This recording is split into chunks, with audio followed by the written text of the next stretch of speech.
DRG Kids.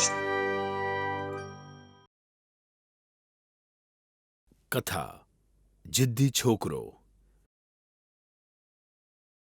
આ છે રામપુર ગામ, જ્યાં રહે છે 8 વર્ષનો બબલુ. બબલુ પોતાની મા સાથે રહે છે.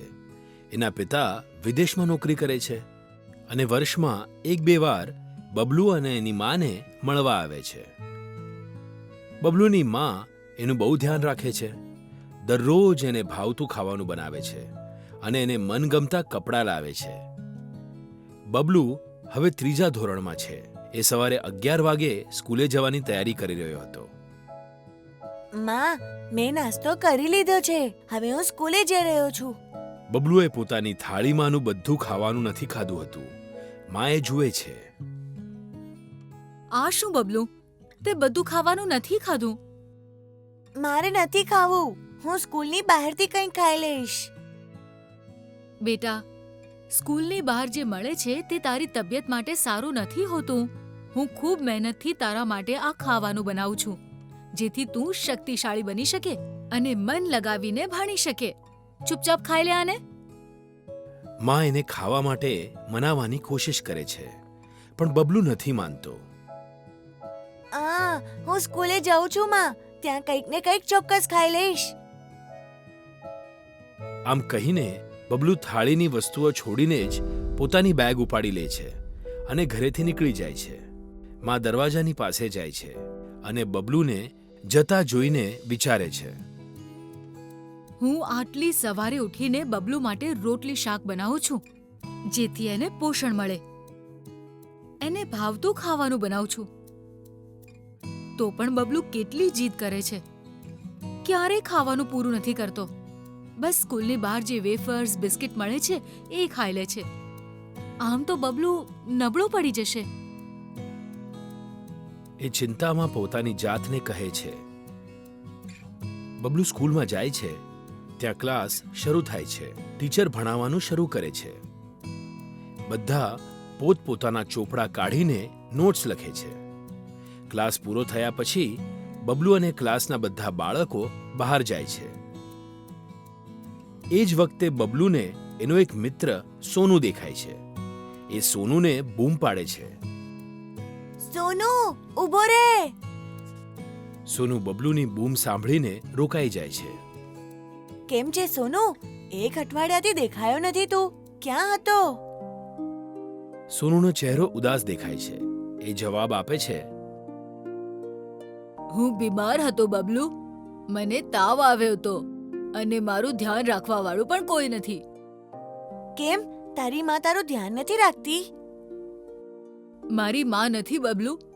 હું જ્યારે 3 વર્ષનો હતો ત્યારે મારા માતા પિતા મને મારા પાડોશીના ઘરે મૂકીને જતા રહ્યા. ત્યારથી હું એમને ત્યાં રહું છું. હું મારા માતા પિતાને ખૂબ મિસ કરું છું. પણ આવું કેમ કર્યું તારા માતા પિતાએ? કોઈ તો કારણ હશે ને આની પાછળ?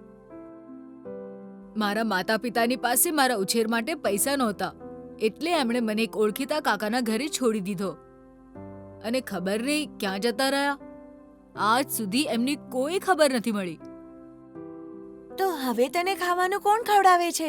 તારું ધ્યાન કોણ રાખે છે? હું જાતે ખાઉં છું. એ કાકા જેમને ઘરે હું રહું છું ને, એ આખો દિવસ કામ માટે બહાર જાય છે, એટલે એમણે મને ખાવાનું બનાવવાનું શીખવાડી દીધું છે. હું ઘરના બધા કામો કરું છું. મને મારા મમ્મી અને પપ્પાની બહુ યાદ આવે છે. કાશ એ મારી સાથે હોત.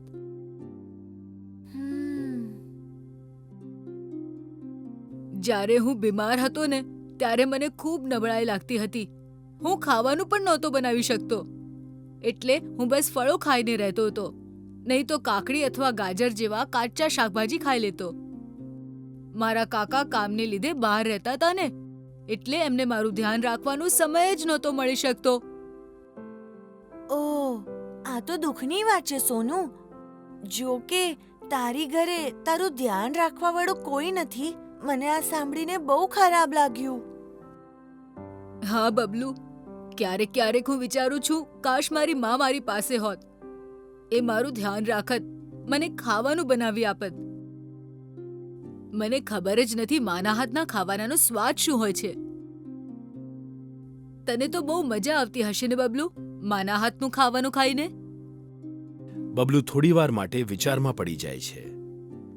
એ વિચારવા લાગે છે કે કેવી રીતે એની માં એના માટે મહેનતથી ખાવાનું બનાવે છે, પણ એ ક્યારેય ખાવાનું પૂરું નથી કરતો અને વેફર્સ બિસ્કિટ્સ ખાઈ લે છે. એને આ વાતનું ખૂબ દુઃખ થાય છે. શું વિચારી રહ્યો છે બબલુ? ના ના, કંઈ નહીં. ચાલ હું ઘરે જાઉં છું. હા, મને મોડું થઈ રહ્યું છે. આમ કહીને બબલુ પોતાના ઘર તરફ ચાલવા લાગે છે અને સોનુ પણ પોતાની ઘરે નીકળી જાય છે. રસ્તામાં ચાલતા ચાલતા બબલુ વિચારે છે,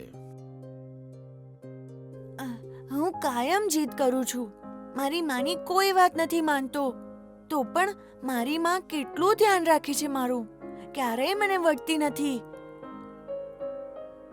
અને એક સોનુ છે જેની પાસે એની માં નથી, એ બધું કામ જાતે જ કરે છે.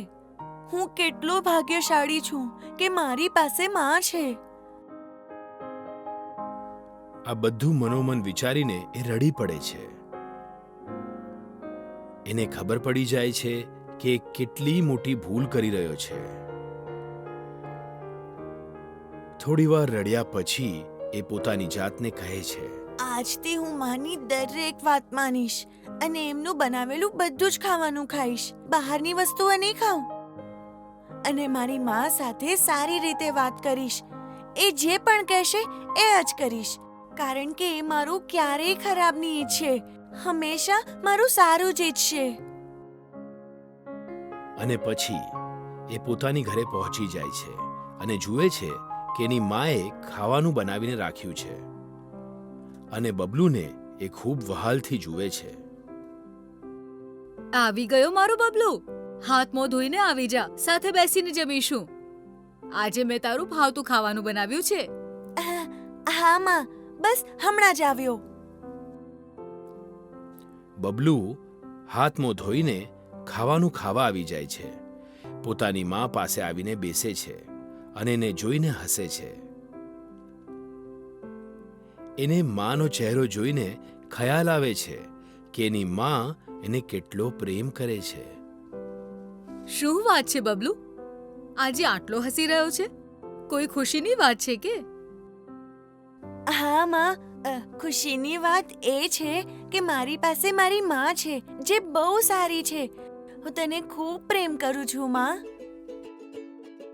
આમ કહીને બબલુ પોતાની માને ગળે વળગાડે છે. હા બેટા, હું તો કાયમ તારી સાથે જ છું અને કાયમ તારી સાથે જ રહીશ. અને બંને ખુશી ખુશી ખાવાનું ખાય છે. શું વાત છે બબલુ, આજે તે બધું ખાવાનું પૂરું કરી દીધું? હા માં, આજથી હું તમારું બનાવેલું ખાવાનું જ ખાઈશ, બહારની વસ્તુઓ ક્યારેય નહીં ખાઉં. માં ખુશ થઈ જાય છે અને હસે છે. જ્યારે બીજા દિવસે બબલુ સ્કૂલે જાય છે ત્યારે એના મિત્ર સોનુને મળે છે અને એને કહે છે કે કેવી રીતે એની વાર્તા સાંભળ્યા પછી એને પોતાની માની કિંમત ખબર પડી. બબલુ હવે કાયમ એના મિત્ર સોનુને પોતાની ઘરે લઈ જાય છે અને પોતાનો ભાઈ માને છે. એ પોતાની બધી વાતો સોનુને કહેતો અને સોનુ પણ એને બધી વાતો કહેતો હતો. હવે બબલુના મિત્ર સોનુને પણ એક માં મળી જાય છે.